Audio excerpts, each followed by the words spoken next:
एक नई सीरीज शुरू करने जा रहे हैं बायोकेमिस्ट्री की, जिसमें हम कुछ प्रोटीन्स वगैरह के बारे में पढ़ेंगे, कुछ लिपिड्स के बारे में भी पढ़ेंगे। तो फिलहाल तो हम कार्बोहाइड्रेट्स के बारे में देखते हैं। कार्बोहाइड्रेट्स का एक दूसरा नाम होता है हाइड्रेट्स ऑफ कार्बन।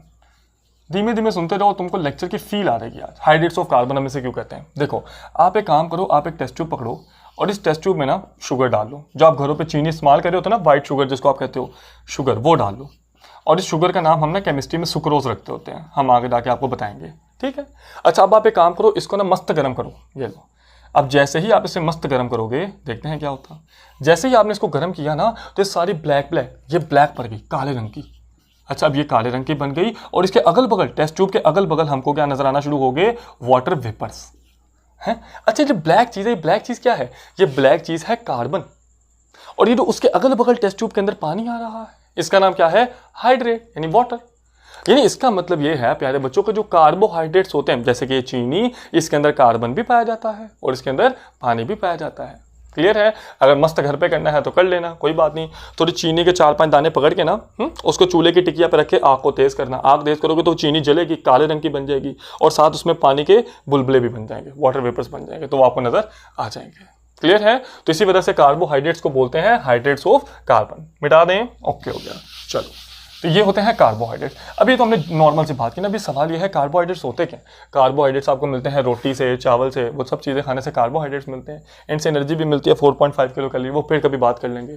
फिलहाल अभी हम कार्बोहाइड्रेट्स की एक डेफिनेशन पे आते हैं, जो कि अक्सर बच्चों को समझ ही नहीं आती है। वो होती है पॉली हाइड्रोक्सी एल्डिहाइड्स या फिर कीटोन। एल्डिहाइड्स या फिर कीटोन्स। अच्छा, अब मुश्किल नाम सुन लेना, अभी बताते हैं हम। अच्छा, एल्डिहाइड्स और कीटोन्स क्या हैं? ये एल्डिहाइड्स और कीटोन्स होते हैं फंक्शनल ग्रुप। अगर आपने फंक्शनल ग्रुप नहीं पता है तो यूट्यूब पे जाकर लिख लेना functional group chemistry with Rauf, तो वहाँ पर आपको फंक्शनल ग्रुप मिल जाएगा। अगर नहीं भी तो किताब से पढ़ लो, कहीं से पढ़ लो, किसी से समझ लो फंक्शनल ग्रुप होते क्या। मैं फिर भी ब्रीफली यहाँ पे बता देता हूँ शॉर्ट करके कि जो फंक्शनल ग्रुप होते हैं, इनका नाम हमेशा एंड पे लिखते हैं। ये किसी भी ऑर्गेनिक केमिस्ट्री के बड़े डॉन होते हैं।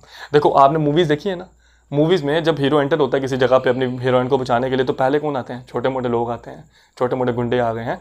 लेकिन बड़ा डॉन हमेशा किधर आता है? एंड पे। तो बड़ा डॉन हमेशा एंड पे आता है।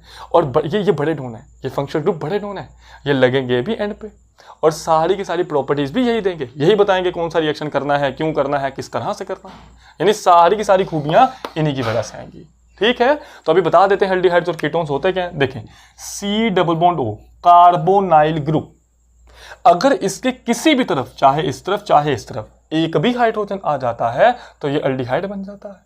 चलिए, अगर आप इसको देखें तो इसके एक तरफ हाइड्रोजन है और एक तरफ कार्बन है, तो इसका नाम क्या पड़ जाएगा? एल्डिहाइड। क्लियर है? चलिए एक और देखें, C+O कार्बोनाइल ग्रुप, अगर कार्बोनाइल ग्रुप के दोनों ही तरफ कार्बन कार्बन आता है तो उसका नाम क्या पड़ जाएगा? कीटोन। क्लियर है? तो अभी हमने समझा कि कार्बोनाइल ग्रुप के एक तरफ कार्बन, दूसरी तरफ हाइड्रोजन, एल्डिहाइड, और दोनों ही तरफ कार्बन लग जाएंगे तो कीटोन। और अगर एक तरफ कार्बन दूसरी तरफ OH तो कार्बोक्सिलिक एसिड, और अगर एक तरफ कार्बन दूसरी तरफ ऑक्सीजन के साथ कार्बन तो एस्टर। पढ़े होंगे आपने? हाँ, पढ़े होंगे, बिल्कुल, मुझे उम्मीद है। चलो, तो ये क्या है? एल्डिहाइड्स और ये क्या है? कीटोन्स। एल्डिहाइड्स और कीटोन। अभी हम समझाते हैं, एकदम समझाते हैं।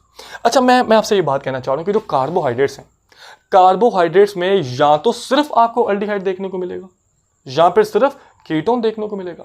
इस दुनिया में कोई ऐसा कार्बोहाइड्रेट नहीं है जिसमें एल्डिहाइड भी देखने को मिलते हों और जिसमें कीटोन भी हों, दोनों साथ में हों। ऐसा कोई रूल मत बनाना, या तो एल्डिहाइड होगा या तो कीटोन, दोनों साथ में देखने को नहीं मिलेंगे।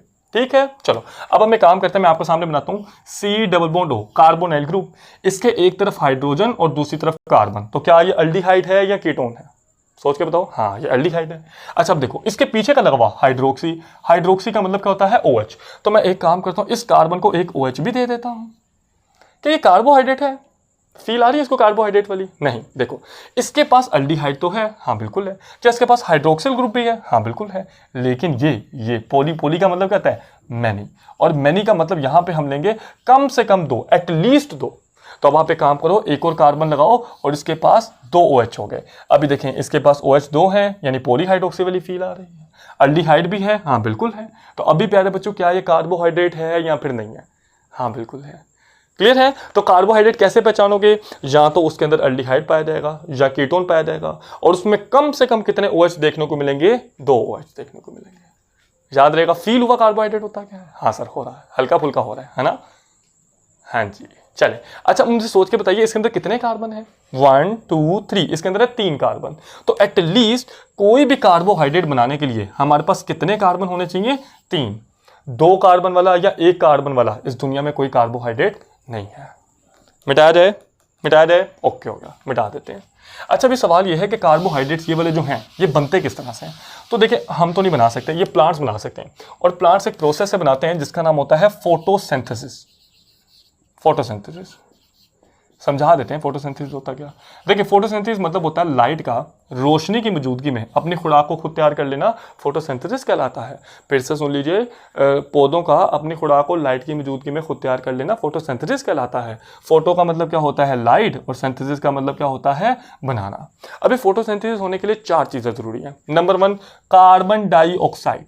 अच्छा कार्बन डाइऑक्साइड कहाँ से मिलेगी? देखें जब हम हवा को अंदर लेके जाते, जैसे अभी मैं हवा अंदर लेकर गया तो अभी मैं ऑक्सीजन अंदर ले गया हूँ, अभी मैंने हवा बाहर निकाली यानी कार्बन डाइऑक्साइड बाहर निकाली है। तो जब भी आप एक्सेल करते हैं या एक्सपायर करते हैं तो आप कार्बन डाइऑक्साइड को बाहर निकालते हैं। तो अभी फर्ज कर लीजिए मस्त मेरे पास यहाँ पे पौधा पड़ा हुआ तो उसको तो ये मैं उसे क्या दे रहा हूँ? Carbon dioxide. तो मैं उसे कार्बन डाइऑक्साइड देता जा रहा हूँ। और क्या क्या चाहिए होता है? और चाहिए होता है वाटर। अब वाटर कहाँ से मिलेगा? या तो बारिश हो जाएगी है ना, या पौधा ज़मीन से चूस लेगा, एब्जॉर्ब कर लेगा, या फिर तुम जाकर उसको डालोगे। तो पानी भी पौधे को मिल गया, कार्बन डाइऑक्साइड भी मिल गई। अब तीसरी चीज़ चाहिए होती है सनलाइट, सूरज की रोशनी यानी धूप।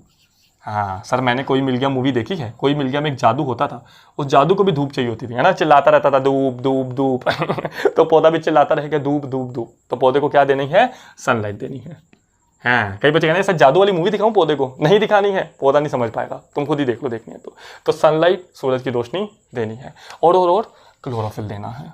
क्लोरोफिल, और ये क्लोरोफिल क्या है? ये होता है ग्रीन पिगमेंट, ग्रीन पिगमेंट, और ये होता है लीव्स में, इसीलिए आपको जो पत्ते होते हैं ना वो सारे ग्रीन कलर के नजर आ रहे होते हैं। ये एक ग्रीन पिगमेंट है।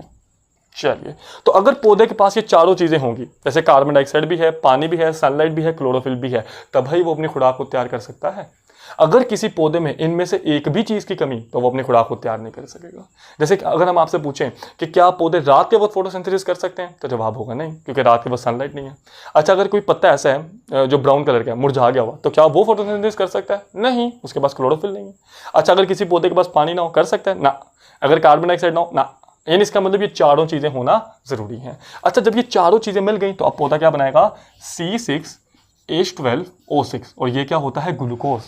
अब ये ग्लूकोज है और ये एक कार्बोहाइड्रेट होता है। अरे वाह, तो पौधों ने कार्बोहाइड्रेट खुद से ही बना लिया, और साथ क्या बनाता है? ऑक्सीजन। अच्छा ये जो ऑक्सीजन है आपको पता है, ये ऑक्सीजन दे देखे, मैं ऑक्सीजन लेकर गया, मैंने कार्बन डाइऑक्साइड दी, ये देखो, तो पौधा कार्बन डाइऑक्साइड लेकर गया, ऑक्सीजन बना दी।